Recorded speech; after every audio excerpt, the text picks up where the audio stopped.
I'm eating, so that's professional. That's nice.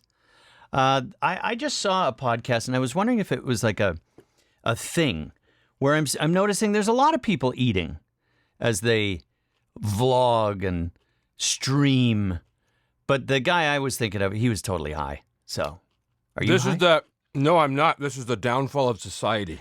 Yeah. When you don't even have the discipline to not eat on a microphone, that is the end. Yeah. All right. Well, I've probably shared with you my beginning of the end of society, and it happened many decades ago, and it was the advent of soft-soled shoes. Oh, no, this is new. Yeah, that's my personal theory.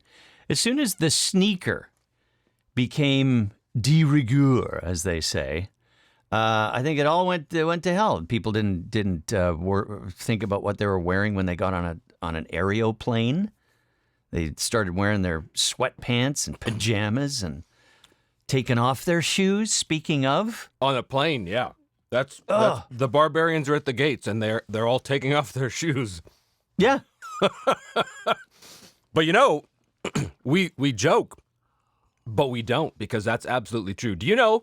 And I think we may have even talked about this before, because early there's only so many things you and I can talk about. Yeah, exactly. This is part of the problem here. That and early onset Alzheimer's. The day that the Roman Empire started to fall, do you know what day that was? I can tell you the exact day. I can't tell you. Was it October? October the 24th. In the year. No, it was. I can't tell the exact day, but I can tell the exact moment.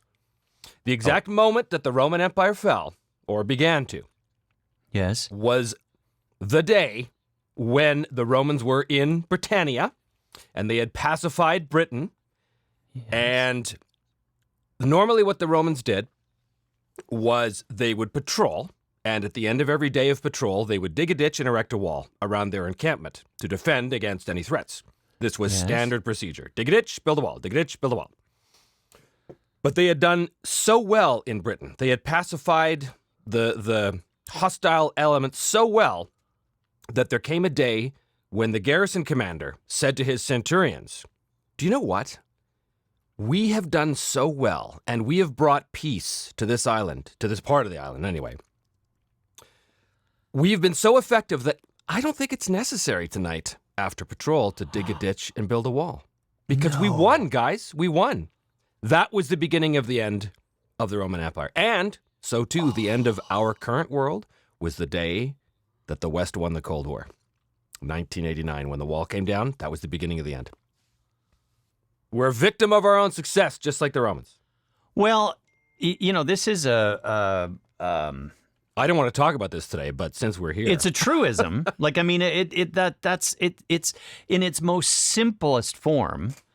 It's the old "don't count your chickens before they hatch," right? It's a similar kind of thing. Yeah, and we're a victim of our own success. Yeah. Every society is. Every society, any student of history knows that. Yes. That when you look at any civilization, they struggle against their neighbors. They struggle against themselves. They are strong, and they pacify an area, and they bring law and order and peace. And there's no need for the population to worry about things like, where are we going to get our food? Because now we have a trade system. Now we have a system of laws and a series of roads which we can transport those laws. And isn't things so great? Things are so great, in fact, that now the young people coming up have no memory of things weren't great. And what do? They start to think, why can't I have this now? This is an injustice. This is wrong. And they start to tear the civilization apart from the inside. And lo and behold, 100 years later, that civilization is no more. That happens all the time. All the time. Well, it's happening right now. There's an expression in business that I'm going to get it wrong, but I think, I think I've got it right. It's rags to riches to rags in 2 generations. Yeah, that makes sense. Reminiscent of the old how did you go broke? Well, gradually and then all at once, right? Yeah, that's good. I like that one. Marking that down in things that I'm going to steal. So here we are. It's been months since we've done this podcast. The fans have been going crazy. They've been clamoring. I know. My God, Clamoring. we may be up to 72 Kens now. But I'm not. I don't think so. I don't know, but I feel bad for all the people, all the Kens. Who are waiting We've been patiently. ignoring you. Yeah, we've been doing things, and Trevor's been traveling. That's true. You really been have been traveling. I really have, and I'm not done yet because I know.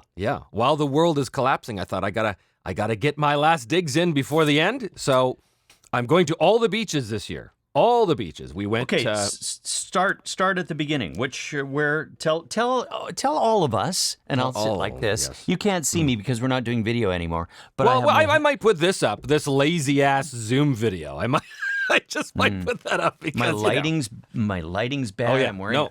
wearing We look like a convention T-shirt, like some sort of panderer. Well, that's all right. This is real. This is reality, man. Yeah. Okay. We went to Hawaii in September, which is there was some issue there because of the fires in Maui that were very, very bad. So what part of Hawaii did you go to? We went to Maui to start, and then we went to Kauai after that, which I'd never been to. And as it turns out, the Maui folk were very happy to see us. Not us specifically, but us as in tourists bringing money. That's good. Economy. I mean, have you been to Maui before? Yes. So Yes. were you, like I, devastated when you saw Lahaina was... I wasn't No because more? I was never in Lahaina. When I went to Maui last time, I was in Wailea. I was staying at the Four Seasons down there, like a fancy pants. Well, so. it's not much of a drive, Trevor. No, I know, but the hotel's right there, the beach is right there, all the food and the drinks. So, well, that's where we stay when we go to Maui as well. And it is just it's paradise. the best. It's the best. It's paradise. It is paradise. Over the years, we have spent many, many days in Lahaina. It was, we didn't stay in Lahaina, but it was just, I was watching it going, no, I don't think, the whole thing can't be, no. Is it that, the brand new, factory outlet at the end of the town is gone. It really, and then, of course, the symbol is the giant banyan tree, which is just, it's magical. It's the best. So anyway, it really did strangely impact me. I've got so many memories. It's so bad. So anyway, back to you. Yeah. So we didn't obviously go to Lahaina because they were still in the process of dealing with all that. But we ran into a lot of local shopkeepers and artists who had their entire lives destroyed. Yeah, people we knew tons people of who art lost galleries there. Yeah, art. Yeah, so we an artist that lost his wife and his daughter in the fire, sitting in the car waiting to be told where to go. No. Yeah, brutal stuff. But the people were very happy because in their words they said, we just dealt with our economy being arbitrarily shut down in 2020. We can't survive if that happens again.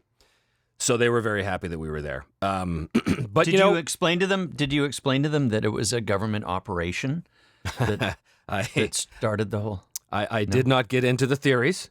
I was too busy trying to get away from the world rather than encourage discussion of it. Okay, that's fine because I would have gone straight in. Yeah. So we stayed in this time. We stayed in Kihei, which is I know it well. Cool, which is adjacent. I never stayed in Kihei. Adjacent, yes. Not quite as Richie Rich, which is fine because I'm no longer quite as Richie Rich as I was at the time. One must adapt. One must become one of the povos, one of the pools. Yeah. Yeah, so terribly poor. We had to stay at Kihei instead of Wailea. It was awful.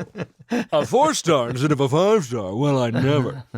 But it was paradise. Fantastic. And for me, the beaches in Kihei and Wailea are just my style because they're shallow and calm and they go out forever. And you never have to not feel the sand beneath your feet. I'm not a swimmer, so if I can't put my feet down, I'm in big trouble. Totally so beautiful sand beaches you go out for. It was just paradise. And then we went to Kauai, which of course is far more rugged and jungle-like and rocky and awesome. We stayed, oh man, I should show you the pictures. We stayed in this place right on the beach. I got up every morning. It was great because in Maui we saw a sunset right there every day, and in Kauai it was sunrise because we were on the East Coast. Ah, yeah, because that's the nicer side of the island. Yeah. Where it's not so rainy. Yeah. And where our friend Bill Mundy lives. Oh, is he there? Oh, okay. I didn't think of it. I should have said that was dawn every morning. I can't really tell on this Zoom call, but no, I can see that lovely. That was every morning at 6 a.m. I would get up and just watch that happen. That sunrise, it was amazing. You know, it's funny you use two descriptives for those two spots, and both I have heard descriptives of you, shallow and calm. Mm-hmm. No, that's not true. And then no, rugged, definitely and, not calm. Definitely not calm. Just the shallow part, and rugged and whatever the other descriptive jungle-like. was. So and jungle-like. Yeah, That's Trevor Duvall. Shallow and jungle-like. Rocky and jungle-like. Yeah. Well, just look at my face. Of course.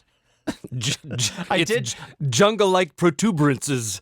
I did see your lovely wife had posted a picture. Yes, I saw your it was comment. a video. It was like the pan, and there's Trevor looking like he's 6, with legs in the pool, going with his little sun shirt on, so he didn't completely mangle and sunburn your oh so delicate skin. I used to have a joke when we would talk about public pools. And I used to use two names. It was Trevor or Jason. And it was like there was always some kid running around freezing. Trevor! Jason! And you looked like one of those little kids, except he was on a timeout. Right. Well, I was on a timeout there. That was the whole reason for being in Hawaii. I was actually on one giant timeout. So, yes, you're not going to get any argument from me. Like everywhere in Hawaii I've ever been. We went to Kauai a couple of years ago and saw Bill, and of course we covered the loveliness of Wailea and Maui in general. I even like Waikiki. It's a totally different animal than it was many years ago. Like it's kind of crazy, but I love it all. I just love it all. The Hawaiian people actually like.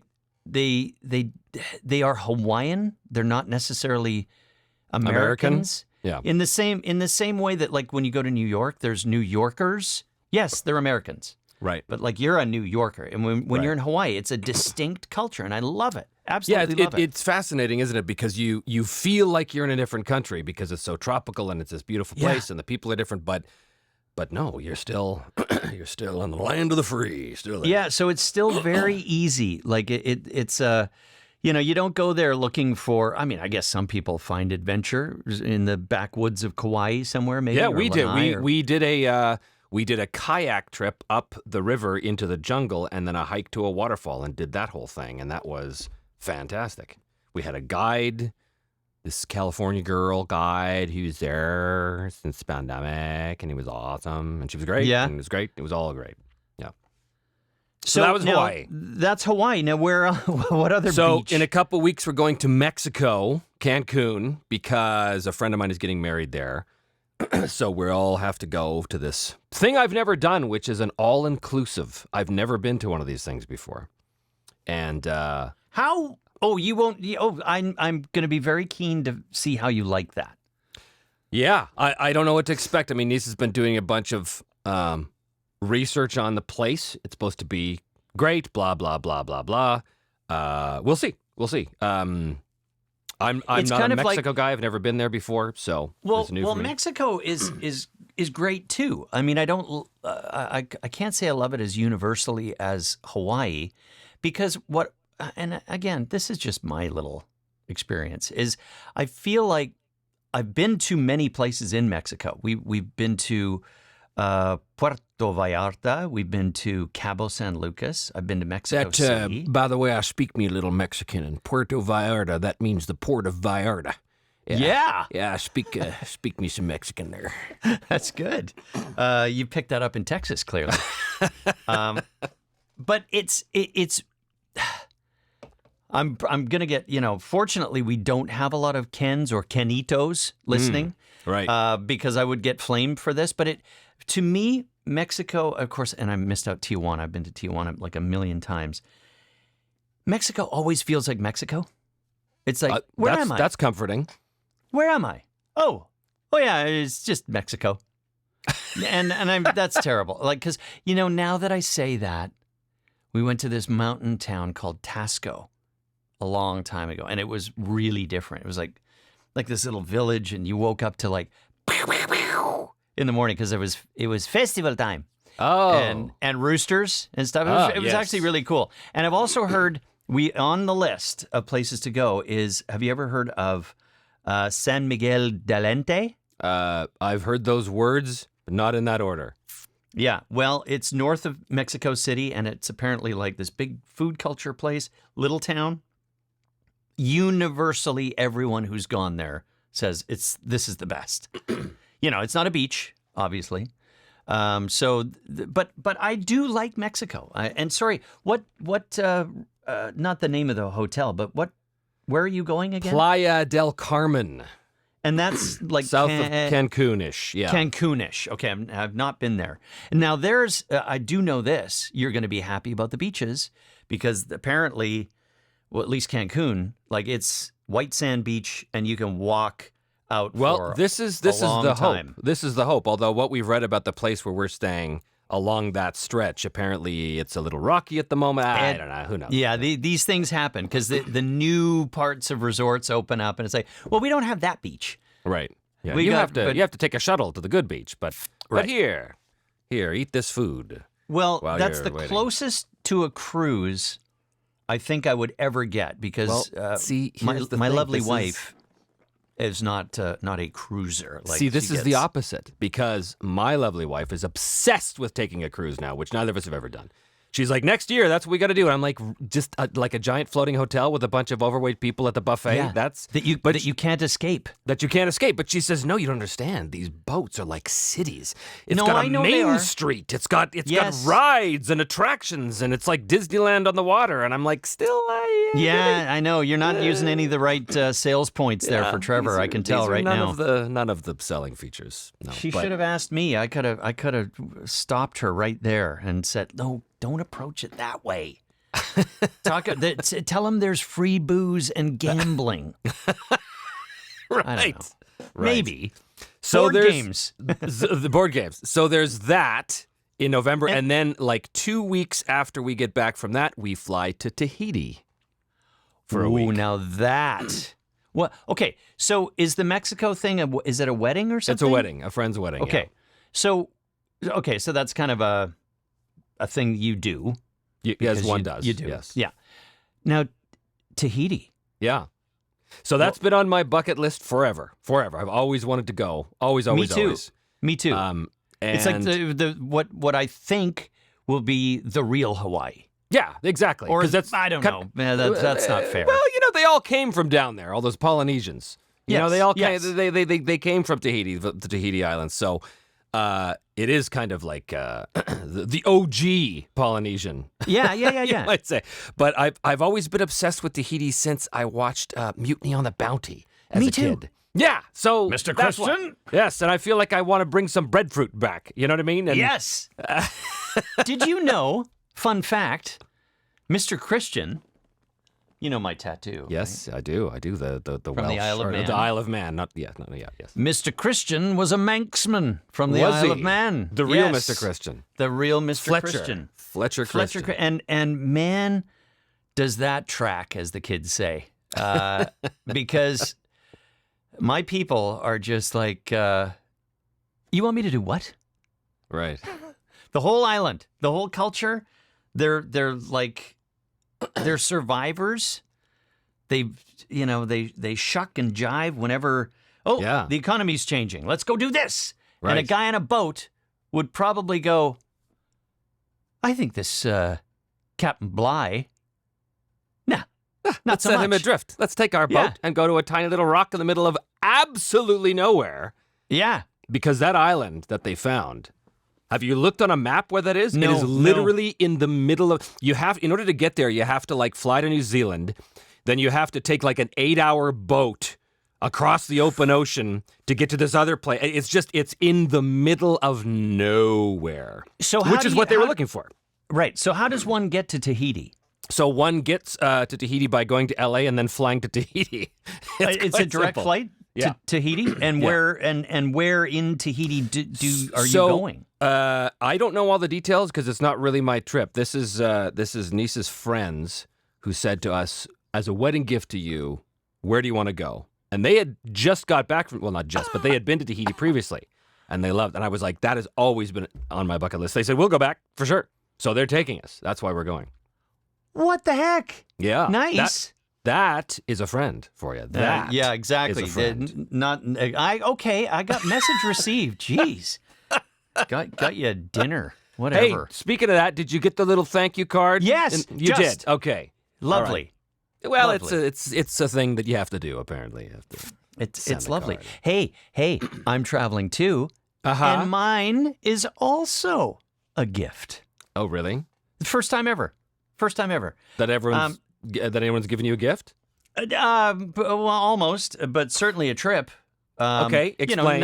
Not Spell. counting, when you're a kid and Right, yes, your of parents course. are taking you somewhere. As a man. As a grown ass man, my lovely successful brother, and his lovely successful wife, said,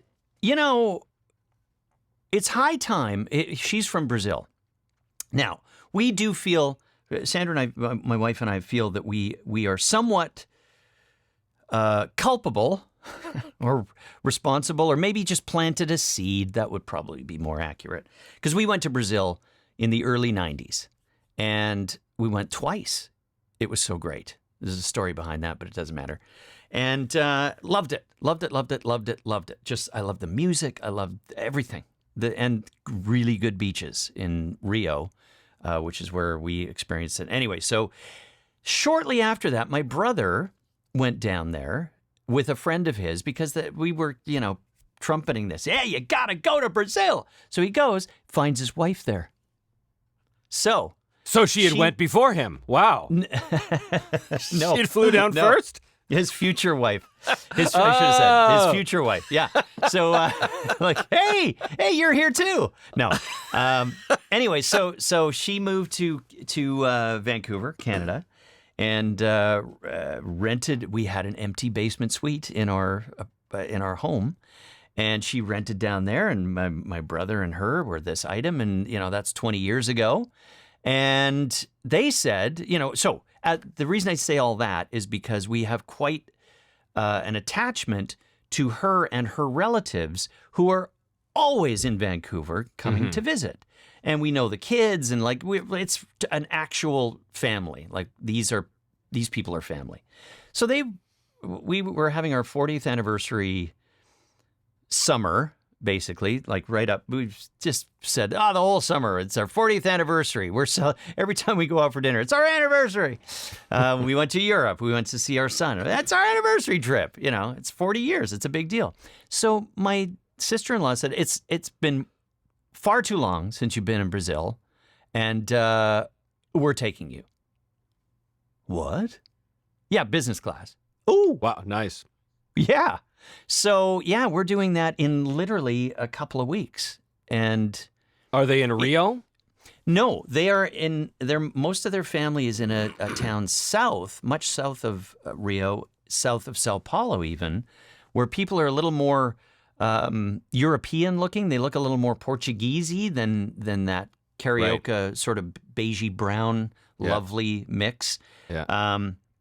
Because that's where people emigrated to from Europe, right? They just, speaking of boats, right? That's where they landed. So the town is called Curitiba, should you or anyone else wish to look it up. It's apparently lovely, and all their family is there, and we're going to have this trip. That sounds great. I have what was probably going to sound like an ignorant question about Rio. Isn't Rio the place you go to get shot and murdered and robbed? Isn't that what Rio's turned into? No, it didn't turn into that. They said that It's when always we been went, that way. We went in 94. They said, like, here's what you don't do. You don't go into the favelas, which are these hillside communities of, like, it's shanty towns. So you don't go to the slums or the ghettos. no, which Amazing. is, that is basic I was going to say, human understanding. it's right? like, I lived in L.A. for 8 years, and people said, oh, yeah, but, what about the gangs? I'm like, I wasn't spending a whole lot of time in Compton. Like, it's not, Yeah. there are places you don't go in there's places right here where you don't Of course. go. Of course. It's just the way it is. But then there's that ignorant thing where, and that's why I was a little hesitant to ask this, because it sounds like the ignorant question that I got from a friend of mine in Vancouver not too long ago, a couple weeks ago, when I hadn't talked to him in years, literally years. And he said, oh, you're in Texas now?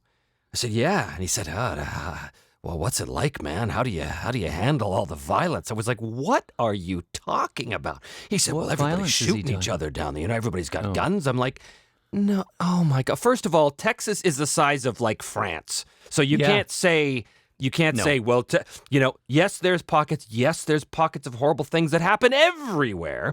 But the idea, it was just because the media that he is consuming up there in Canada is, well, let's call it one-sided. And so when all you hear is the same thing, it comes through. And so and he's not the only one. I had a bunch of friends who said, oh, Texas, really? Oh, how can you, and I was like, you have no idea what you're talking about. But then I thought, but that's okay. That's not their fault. They're surrounded by this cloud of essentially disinformation that they get. How could they know? So I'm always hesitant to say things like, but isn't Rio the place where you go to get shot? Because now I sound like them, and it's embarrassing. Yes, and you do. So mission accomplished. Okay. But on that very point, so when we went, so many millions of years ago, we had a close friend who was a travel agent, and they said, here's some tips. Like, don't walk around, not that I had a Rolex, but like, don't walk around with your Rolex on. Don't don't make yourself a target. Yeah, leave the gold chains at home. And if you got a camera or something and you're walking around being a tourist, get a grocery bag and just put your stuff in there. And, so maybe a little heightened awareness, but all the same city stuff that you would, like, don't walk around New York in a neighborhood you don't know looking up. Right. Look at that. And you got all your possessions in your backpack with the zipper open. I mean, it's like basic stuff. Don't do that. But here, this is perfect. So we had heard all these precautions, and we go down, and we went down in December, somewhere near Christmas time. So it's summer in Brazil. And 6 months before, when would the Stanley Cup playoffs be? 5 months before, we had the riots in Vancouver. The Stanley Cup riots. Right. The first one. Right. Because we've had more than one. Yes. And so, as you do, you're walking around in a new place and you're meeting people, and they go, oh, where are you from? That sounded very Spanish, but they do have a lilt. It's like, dude, like when I think of Brazilian Portuguese, it's always musical. It's like dude, de dade, de doji, and lots of g. Anyway, where are you from? And we would say Vancouver, and they went, oh, is that where the riots are? Right. So there you go. Like that, it's the reverse, but we went, wow. Yeah. Yes. Okay. This is how it works, right? Like you get a headline, and it sticks in someone's mind, literally tens of thousands of miles away. Yeah. And, Vancouver, that's that dangerous city where they have riots. Right. Yeah, we had one. It didn't last very long. Yeah. All week, it's Riot Week here in Vancouver. Mm-hmm. Post-NHL loss Riot Week. So we've successfully accomplished that. We are both being very bougie traveler people on someone else's dime this season. Yeah, exactly. So that's kind of cool. What else is new? What else is new? You have any projects coming up you want people to know about? Well, my channel is doing very well. It's growing like gangbusters, which is nice. That's great. Yeah, it is. It's cool, and it's really taking up more of my creative brain space, which I'm all in favor of. Yep. Voiceover work has been like the grave recently. But that's okay. I'm. Well, you, as they say in pool, you played for shape. You set up your next move. Right. And so, good on you. Yeah. So it's a good place to be, but yeah. I mean, there's a couple of big opportunities that might come up next year, and I'm in a place where I'm not sure if I want to take them, but I can't talk about that here. Obviously, Understood. I can't talk about that publicly. I may have even mentioned some of that to you before, but In private, yes. yeah. But other than that, I just I'm feeling a little out of touch with the whole entertainment world, but I don't say that in a bad way. I feel like I'm removing myself from all of the trials and tribulations of the thing that I have identified myself as for the past 25 years. Yeah, And yeah. it's kind of like a bit of a rebirth. It feels like a rebirth. I feel like I'm coming You're into born- my own. I'm a born-again YouTuber. Did you? Oh, I thought maybe you had a tap on the shoulder and you've devoted your life to your Lord and Savior. Dear God, no. Okay. And I say that with all appropriate irony. Yes, yes, indeed. Well, that I had a conversation with you might know him. I don't know if it's a mutual friend or not. Anyway, that doesn't matter who it was. He's a professional in the business, more in the promo side of things than you and I. And we were just, having a middle-aged man chat and talking about who was he talking about? I think he was talking about Don LaFontaine. Who, someone had asked him at some point in his, the thick of his career, like, so do you think about retirement? Retirement? Retire from what? Right. Like, I'm going to do this till like croak, Drop. which he did. Which he did. He did. And that's, I have said the same thing the whole time. And then this other colleague said, that is all well and good, except sometimes you don't retire from the business. Sometimes the business retires you. Right. And I went, ouch. Ooh, yeah, you know what? Maybe. Yeah. Maybe. I don't want to, yeah. Yeah, it's bad luck to think that. No, I'm not. Yeah. That's why I said maybe. Yeah, I don't. To preface this, obviously, I still love what we do. Obviously, I still love all that stuff. But I can say that 3 years of doing it on my own in my own home studio has taken away a lot of the joy of the experience of That's recording true. a show. That is true. Yeah. It's not the same. Even when we're all, even when there are group records or smaller group records over Zoom and such, even then it's not the same. Because, of course, having a conversation electronically, as we've discussed, is not at all the same as doing it in the same room. So, but didn't you find that even before said Pandy Wandy, the Great Cove, didn't you find that maybe you were working on different kinds of shows, but I was rarely in a group record. oh, even really? In person. See, I was in group records all the time, which probably is not the norm. My whole career is a big example of what is not normal. Yeah. I know that the stuff I did for Disney specifically was almost always by myself. I'd go in by myself. I do the thing. Yeah, that's been my experience with Disney too. Yeah, but stuff with Warner Brothers or Marvel or Cartoon Network or anything like that, that was almost always group. And Wow. it was great because it was like taking that old experience of working in a group in Vancouver and just reapplying it in LA, and it felt very much like home. And that's why the first few years, especially in LA, were very easy. It was a super easy transition because, this feels like home, just with different people. Yep. Same kind of people, same quality of people. Yeah, same, absolutely. So, I mean, I've said this before, too, that recording in a home studio since 2020, it really made me realize and pinpoint what it is specifically about my career that I love the most. And it was being in the room with you guys. It was being in the room and sharing those moments in between takes of trying to get each other to laugh, that kind of stuff. That for me, that was the meat of it. That was the heart and soul. The show itself was incidental. I mean, I'm glad. I'll always do a good job and wish for the best for the show. That goes without saying. But most of the time, I don't even watch the stuff I'm in. Oh, I never do. Yeah. I mean, I do a lot of conventions, and that's one of the things that pops up all the time. It's like, so what's your favorite episode of blankety blank blank blank? And I go, like, I'm lucky if I've seen any. Right.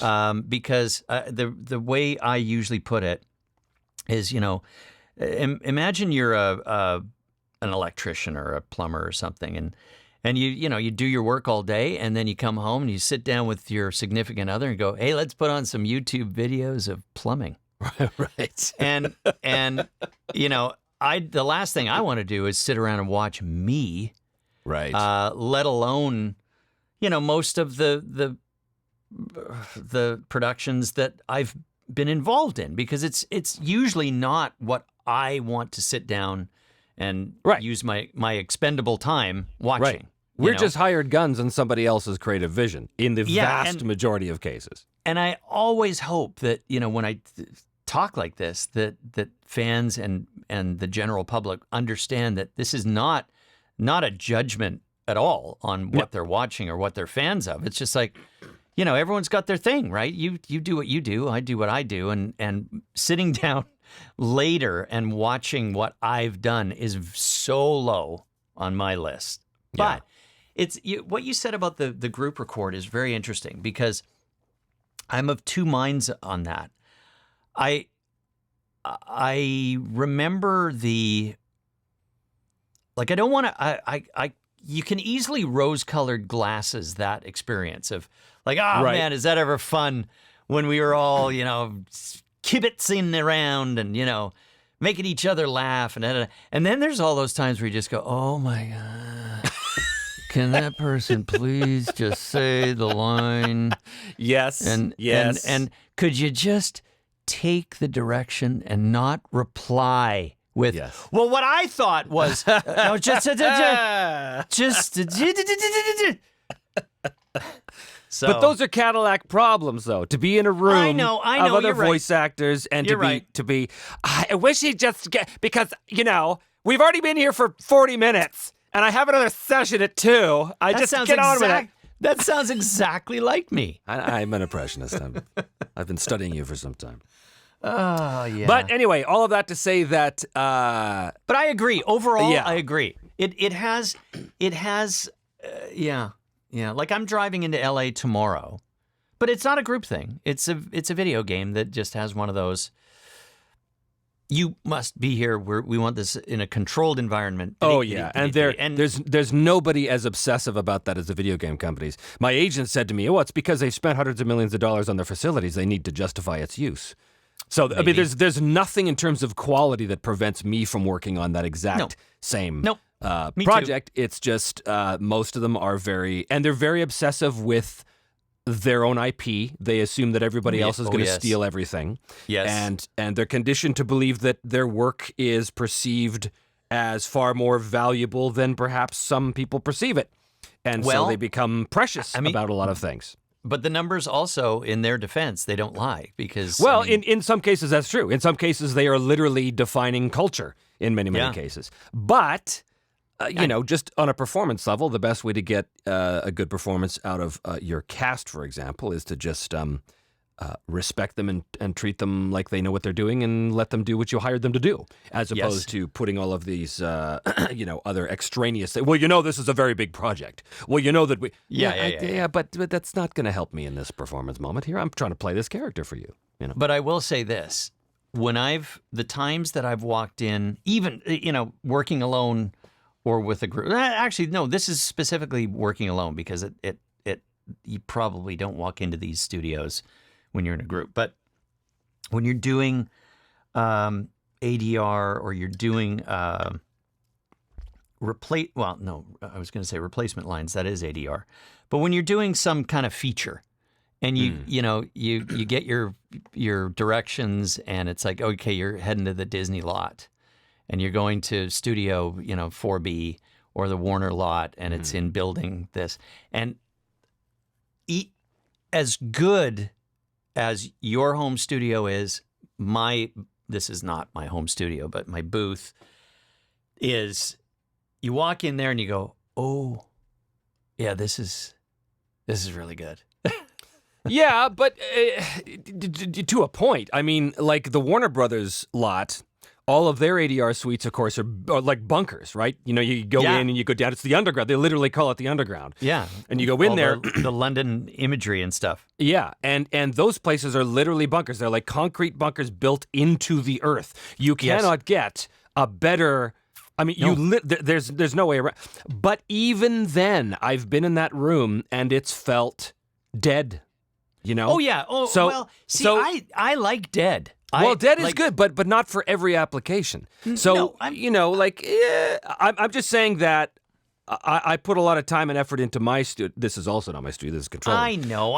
Okay. I've had these LA engineers say to me, "Your setup sounds as good as any room we've ever worked in LA." So that's a pretty good thing. I totally agree. I think I will side a little bit with the engineers because of exactly that. Your studio is great. My studio is great. David Kay's studio is great, but they're not all great. And when people go, we could hook up, and I just think about the guys in the mix afterwards, going, how do I make him sound like they're in the same room as him, and you're in your freaking closet with like helicopters and stuff. I'm very sympathetic to that too, but at the same time, I mean, I've gone out of people like me, you, James Arnold Taylor, David. We've gone out of our way to demonstrate time and time and time again that if you use us in our home studio, we're going to sound just like we're in the room with you. Like, it's going to be. So most of the engineers I know in the voiceover, in the animation world, they know that. Yes. And it's fine. It's like, oh no, Trev's solid, good, moving on. Don't even have to worry about it. Right. But the animation studios are different. Because the gaming studios are different. Yeah. Because those engineers, I don't necessarily know them as well. I haven't worked with them as much, if at all. There's a lot of very young engineers that come up and they're new, and so they don't know who I am. And so I'm respectful of that idea that if they're a young producer, especially these young whippersnappers with their wet behind the ears, and they're saying, well, everybody has to be in our booth because, we don't know what your setup's going to be like. And I'm like, yeah, you're still in diapers. How the fuck do you know what I sound like? Maybe do a little research. How about let's just do a test? Why don't we do a little test so you can hear? I'm not telling you anything new. I mean, I have to push for that. And even within your own agency, you have to kind of go remind them. Remind them, please, exactly, that I'm the real thing. And push this, like, because I don't think you're, because look, it's the human condition. You get a task. How do I complete task? Off my desk, right? Right. And I'm not like that. It's like, well, hang on. Why are they asking me to do this task? What's the point behind it? Right. And then when you know the point behind it, you go, oh, well, wait a second. Trevor can record. I'm going to push them because I know they have a policy, but because those policies are in place to protect their mixers from people who are not us, from voice actors who are not engineers and technicians, which few are. My God, I know. I mean, the most complicated piece of technology voice actors can typically figure out is their phone to make a text, right? That's it. They don't understand, and that's not their fault. That's not their job. Their job is to perform. No, but we're anomalies. We are an anomaly. And so it's a weird place to be in when I'm constantly feeling like I have to prove myself to these young people who I've never heard of because they think they know better. And I'm like, I've been doing this a day. I've been doing this a day or two. I maybe know something. Welcome to Ian and Trevor's new segment, Get Off My Lawn. Wait, there's a cloud going by. God damn you, cloud! So I guess to put a finer point on it, I was kind of agreeing with you, but in my own way, because maybe you like people more than I do. It would be I a think horse that's race. true. It'd be a but horse race. It's close. but- It's neck and neck for sure. Yeah, but for me, I still get like, I think it's the experience. Okay, the bunker we talked about at Warner Brothers, but like when you go to a really big soundstage, Like the that loop, has- like the loop stuff. yeah, and you walk in and you go, oh my God, that screen is larger than the one in the theater. Yeah. And I'm still standing in the middle of it and going, ooh, Yeah. wow, this sounds really good. And the control room is just, you can smell the history in it. Yes. That stuff. That's what I miss. Yeah. Because like the people kibitzing around and everything, like, yeah, as you know, I'm like 50-50. It's like, okay, shut up. and then the other half the time, no, I kind of, this is fun. Yeah. And it's it's like life, right? It's personalities. Because I don't disagree with you. I completely understand that, and then I share that.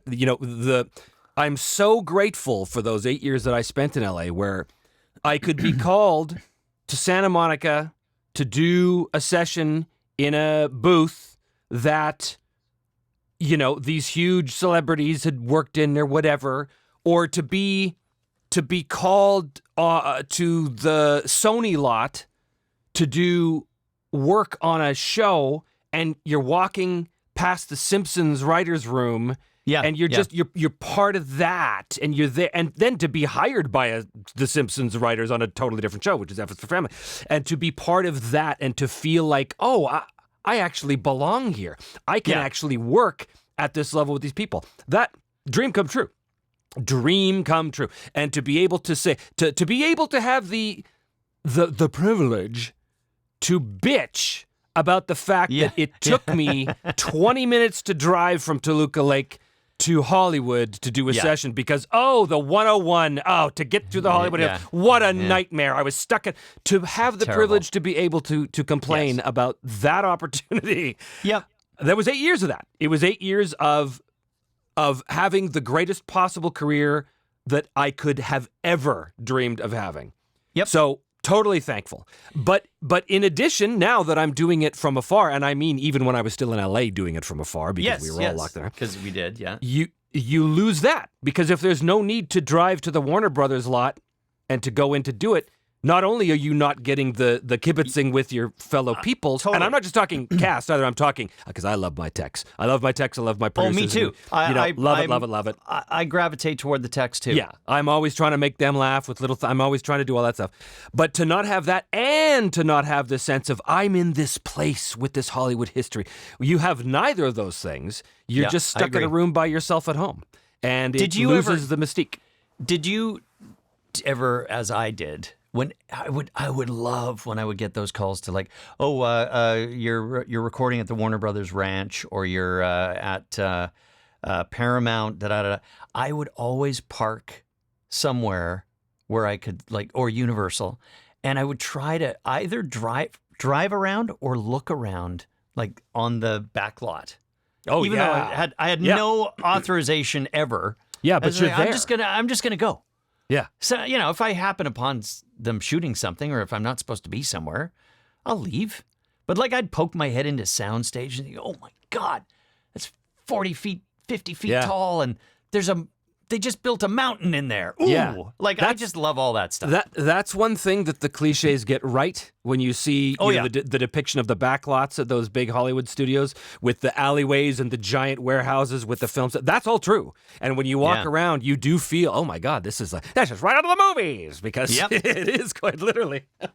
Yeah, I've always and probably will continue to get a buzz from that when those opportunities arise. But they were. I saw the writing in the wall.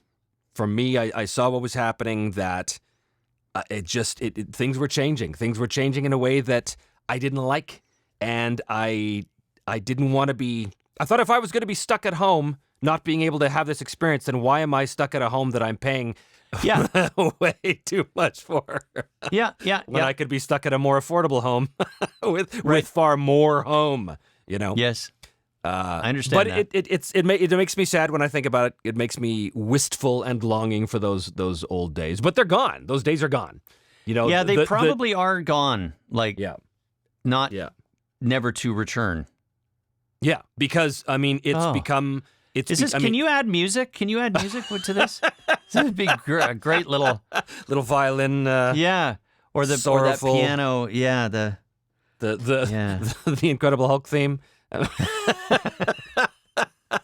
Yeah, see what you can do. Yeah, we'll put our people on it. Well, that's almost an hour now of trashing our own careers. Yeah, and travel talk. Which is good. I think I'm just going to be lazy and just put up this Skype call as the video with proper audio. Oh, my God. Yeah, because, hey, Ken. You don't care, Ken. I didn't put my lip gloss on. I know. I didn't cover up my forehead tattoo at all. It's just right there. Well, safe travels. Thank you. And maybe we'll do another one of these. I think we will. We're getting into the voice print scheduling because when I started voice print, I was like, hey, I'm going to do one every 2 weeks. And that gradually became, I'm going to do one a month. I'm going to do one every 6 months. Well, maybe one every 2 years. So that's, I sense a pattern. Okay. So that's something we can shoot for. Good. Always have goals. Always have aspirations. I'm going to stop recording now. Thanks, Me too. Ken. And we'll see Bye, you guys Ken. later. Bye.